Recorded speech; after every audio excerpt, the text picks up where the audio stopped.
مجھے نہیں لگتا جی کہ یہ فیصلہ واپس ہوگا، بڑا اکثریتی فیصلہ ہے، ہاں اور پہلے ایک فیصلہ ہوا تو اس کو ختم کر کے یہ فیصلہ کیا گیا. یس تو اگر اس کو ختم ہی ہونا تھا تو پھر اتنا تکلف کرنے کی کیا ضرورت پر تھی؟ ڈیلے تو کر سکتے ہیں نا.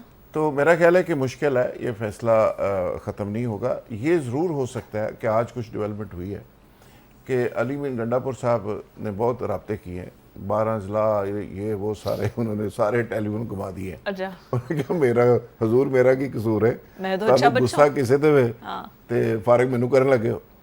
تو وہ سنا ہے کہ بڑے ترلے منتے ہیں انہوں نے 24 گھنٹے میں کی ہیں. تو اس پہ سوچا جا رہا ہے کہ چلو ایک تبرکن ایک گورنمنٹ جڑی ہے انہوں رہنے دیتا جائے تو کوئی حرج نہیں. لیکن یہ میسج ضرور پی ٹی آئی کو دیا گیا کہ جی آپ بیہیو کریں اسمبلیوں کے اندر بھی اور باہر بھی. لیکن یہ دیکھیں نا ایک رسک کے اوپر چلی گئی ہے گورنمنٹ پی ٹی آئی کی بہت زیادہ، چند یعنی 19-20 ممبرز کے فاصلے پہ ہے، اور یہ پورے کرنا تو آپ کو پتہ ہے یہ زرداری صاحب کی 5 منٹ کی مارا ہے. اور جنگی ترین صاحب کو اگر ٹاسک ملا تو 2 نہ دے جہاز دے پھیرے نا ادھر ادھر، تو ایک ہیلی کاپٹر نے گھومنا ہے اتوں دی کر کے بندے 20-30 پورے ہو جانے، بلکہ 30-40 زیادہ ہو جانے.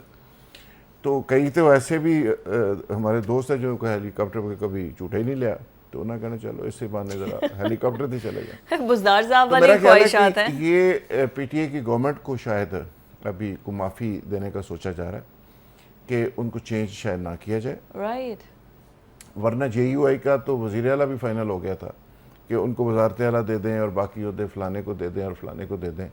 پیپلز پارٹی اور نون لیگ کو حصہ اس کا برابر ملے گا.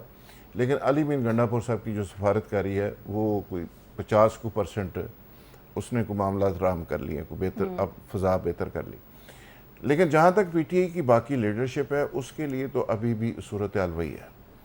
عمران خان صاحب نے جیل کے اندر سے اگر ان حالات کے اندر انہوں نے دوبارہ کہا کہ جی مزاحمت شروع کر دیں، یہ الگ بات ہے کہ مزاحمت کا نتیجہ کیا نکلے گا. جنید اکبر صاحب ایک ہی ساتھ وہ مزاحمت بھی کر رہے ہیں، دوسری طرف وہ گورنمنٹ کا ایک امپورٹنٹ ترین سسٹم کے اندر بھی ہیں. آپ کو پتہ ہے پبلک اکاؤنٹس کمیٹی کے چیئرمین ہیں، اور مجھے تو یہ بھی پتہ ہے کوئی چیئرمین شپ کیسے بنی، کس سے انہوں نے ملاقاتیں کی، اور کون لوگ تھے جنہوں نے پرپوز کیا، اور کن کے مشورے سے وہ بنے، اور کن لوگوں نے آگے پرائم منسٹر کو مشورہ دیا کہ انہوں بنا دو ساڑی گارنٹی.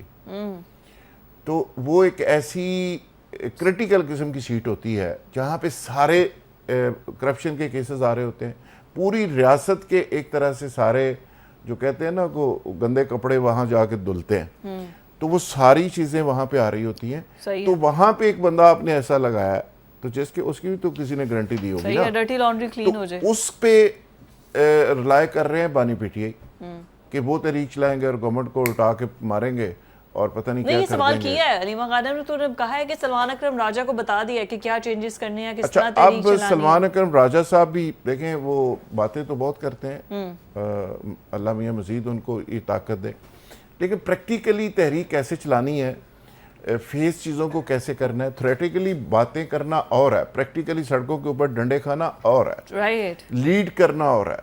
یہ افضل مروت کو آپ کچھ بھی کر لیں وہ ایک ہائپ تو کریٹ کر دیتا تھا نا. جس دن کا وہ سائڈ پہ ہوا ہے آپ کی ہائپ ہی ختم ہو گئی. مروت صاحب ویسے بھی آپ کی پارٹی کے اندر جو رونق تھی وہ ساری رونق ہی ختم ہو گئی ہے.